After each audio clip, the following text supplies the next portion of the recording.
Dalam membaca Undang-Undang 17 tahun 2003 tentang kesehatan dan peraturan pemerintah nomor 28 tahun 2024 yang telah mengatur bagaimana pelaksanaan uji kompetensi dan penerbitan sertifikat kompetensi bagi tenaga medis, tenaga kesehatan.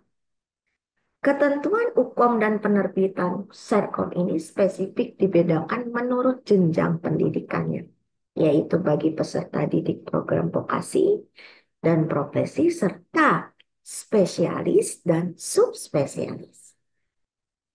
Kita sekarang masuk ke dalam jenjang pendidikan vokasi dan profesi. Bagaimana mekanisme vokasi dan profesi dalam rangka menilai pencapaian standar kompetensi tenaga medis atau tenaga kesehatan mahasiswa pada program vokasi dan program profesi, baik tenaga medis, tenaga kesehatan harus mengikuti ujian kompetensi secara nasional. Ya. Poin kedua, ujian kompetensi sebagaimana dimaksud, siapa yang menyelenggarakan? Diselenggarakan oleh penyelenggara pendidikan bersama dengan kerjasama dengan kolegium. Dua ya, vokasi, profesi. Vokasi profesi nanti harus mengikuti ujian kompetensi di akhir. Ya. Untuk itu yang lulus nanti akan mendapatkan serkom. Penyelenggaranya siapa? Penyelenggaranya adalah penyelenggara pendidikan bekerja sama dengan kolegium. Ya, misalnya yang tadi D3 keperawatan, D4 vokasi yang D3, D4-nya.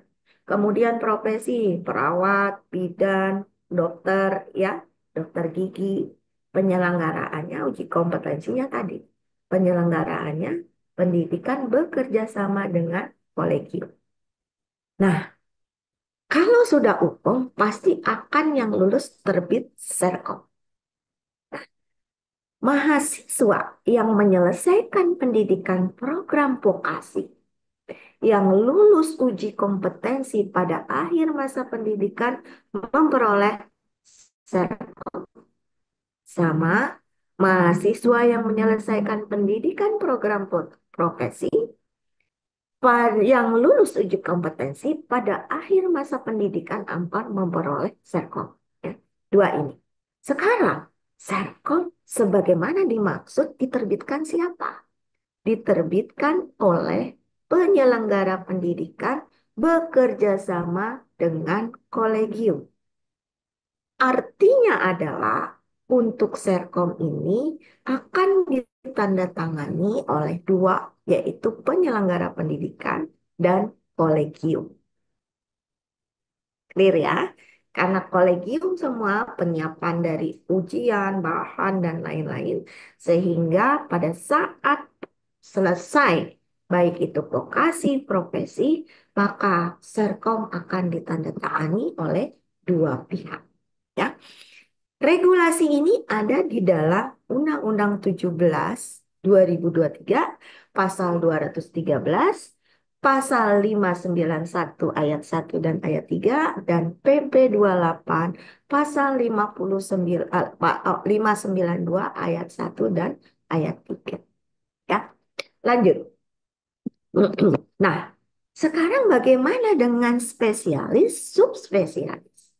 Kita bisa lihat di Undang-Undang 17 2023 pasal 220, PP 28 2024 pasal 591 ayat 2 dan ayat 3 dan PP 28 2024 pasal 592 ayat 4. Ya.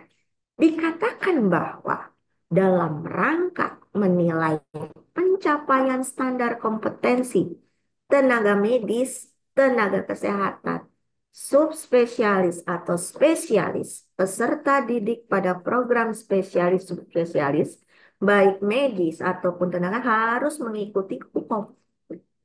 berstandar nasional.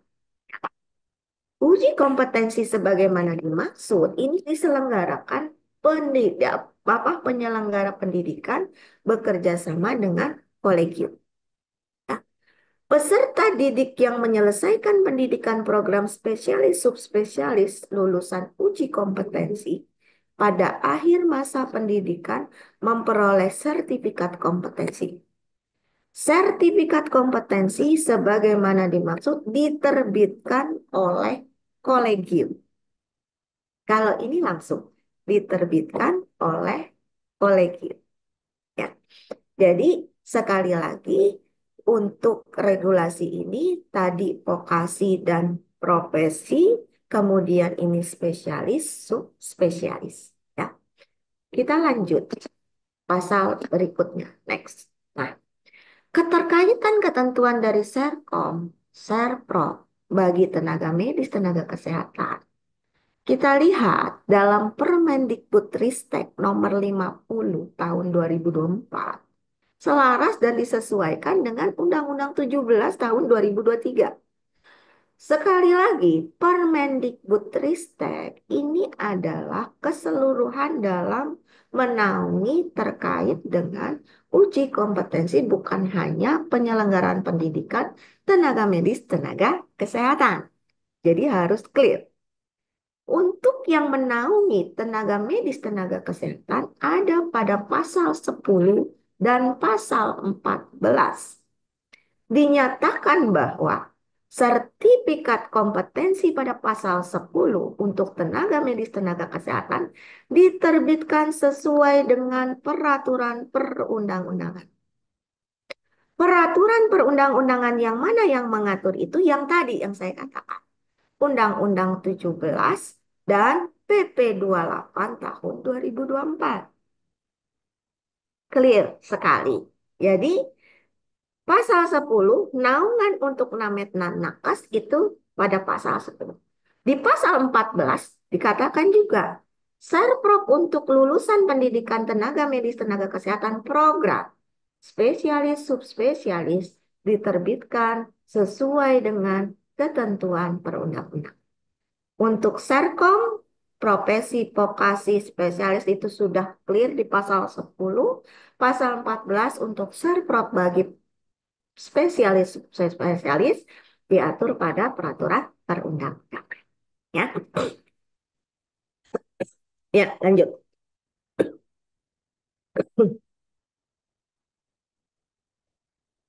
Nah, dah. Sekarang kita lanjut ke poin berikutnya. Ya. Penyelenggaraan pendidikan turut serta dalam penerbitan Serkom peserta didik untuk vokasi dan profesi, sedangkan SP1 dan SP2 hanya diterbitkan oleh kolegium. Kolegium setiap disiplin ilmu itu akan melaksanakan hukum di mana dia akan bekerja sama. Kita bagi dua yang tadi.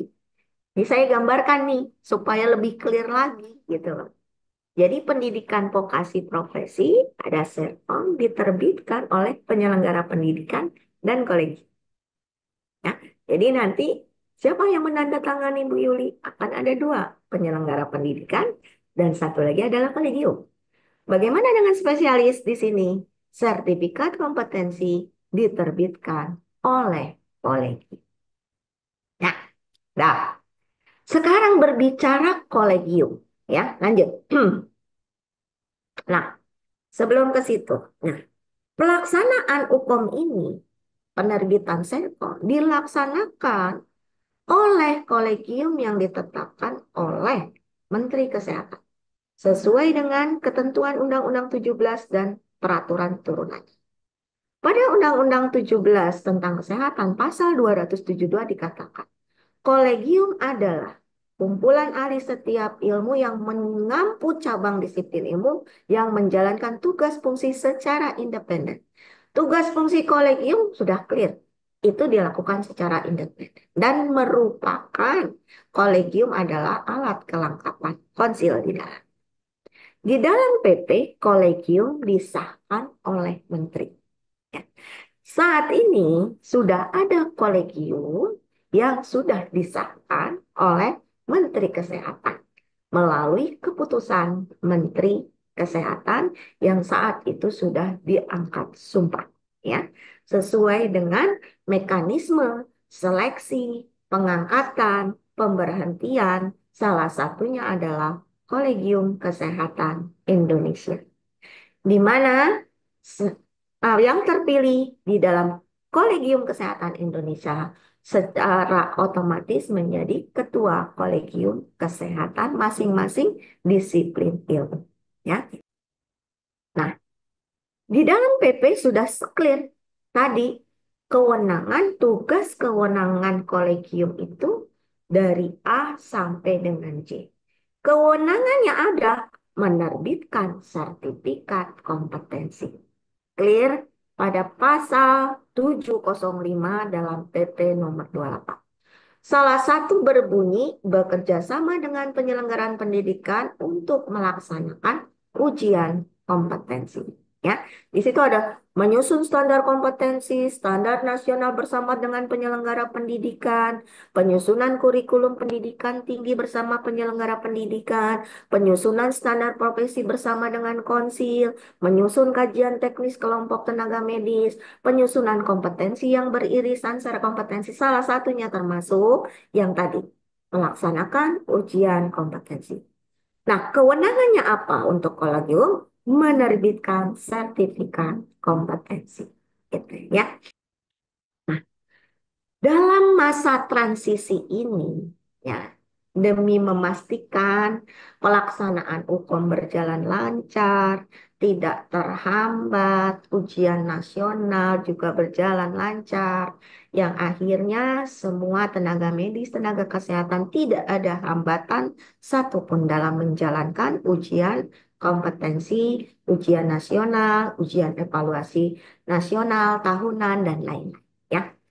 Masa transisi ini adalah kita berlakukan sampai 31 Desember 2024. Bagaimana masa transisi itu dilaksanakan? Satu, ujian kompetensi atau evaluasi nasional terpusat untuk peserta didik vokasi profesi dilaksanakan oleh Komite Nasional Ujiannya bekerja sama dengan Kementerian Pendidikan Tinggi dan Teknologi. Peserta didik pendidikan profesi spesialis, subspesialis dilaksanakan dengan penyelenggaraan pendidikan tinggi medis bekerja sama dengan kolegium. Nah, pelaksanaan ini, kedua ini, poin di satu, harus bekerja sama atau berkoordinasi dengan kolegium setiap disiplin ilmu yang merupakan unsur dari Kolegium Kesehatan Indonesia. Artinya adalah yang telah ditetapkan oleh pemerintah melalui Menteri Kesehatan, dan dua itu dilaksanakan dengan berkoordinasi kolegium, ketua kolegium masing-masing pada Kolegium Kesehatan Indonesia. Ya. Nah, apabila setelah berkoordinasi dan kemudian Serkom yang ada ditandatangani oleh ketua kolegium yang telah ditetapkan. Ya, yang telah ditetapkan. Nah, penerbitan untuk Serkom tersebut yang nantinya akan dibuat sebagai persyaratan penerbitan untuk tanda registrasi STM, ya, bagi tenaga medis, tenaga kesehatan yang diterbitkan oleh kolegium setiap disiplin ilmu yang Serkom tadi, yang merupakan unsur dari Kolegium Kesehatan Indonesia. Ya, jadi masa transisi ini adalah dipersilakan karena sudah mau berjalan, sudah dipersiapkan lama, silakan berkoordinasi dengan kolegium yang telah ditunjuk dan ditetapkan oleh menteri, ya. Setelah itu dilakukan ujian, setelah itu Serkom yang nanti selesai akan ditandatangani oleh ketua kolegium yang telah ditetapkan oleh Menteri Kesehatan atau disahkan oleh Menteri Kesehatan, ya. Nah, apabila ada yang mengeluarkan atau tidak berkoordinasi dengan kolegium dan ada sertifikat kompetensi yang ditandatangani bukan oleh kolegium yang disahkan menteri, maka STR yang tersebut Serkom tersebut tidak bisa digunakan untuk dilakukan penerbitan surat tanda registrasi yang nantinya dampak dari STR akan berakibat pada penerbitan dari syarat salah satu surat izin praktek adalah surat tanda registrasi. Jadi, Serkom yang tidak ditandatangani oleh Kolegium Indonesia maka tidak diakui untuk pengajuan STR dan SIP. Ya, jadi seperti itu. Lanjut ke bawah. Nah, ini nanti contoh saja sertifikat kompetensi yang nanti akan dikeluarkan, logonya sudah ada, nanti akan ada masing-masing dari logo kolegium yang telah ditetapkan menteri dan ditandatangani dan ada scan barcode. Di dalam barcode berisi keseluruhan informasi tentang bisa tanggal pengukuhan, tanggal lahir, nomor apa namanya, hal-hal termasuk nomor ijazah dan lain-lain gitu ya. Jadi kalau di scan barcode akan keluar informasi terkait dengan informasi detail dari yang bersangkutan ya. Jadi sertifikat kompetensi akan hanya seperti ini ya. Dan kemudian ini dinyatakan telah lulus kompeten sebagai apa ya. Nanti yang menandatangani adalah ketua kolegium yang telah ditetapkan oleh Menteri Kesehatan. Ya, logonya juga sudah ada, logo kolegium masing-masing. Jadi logonya tetapkan, tinggal namanya kolegium apa yang di dalam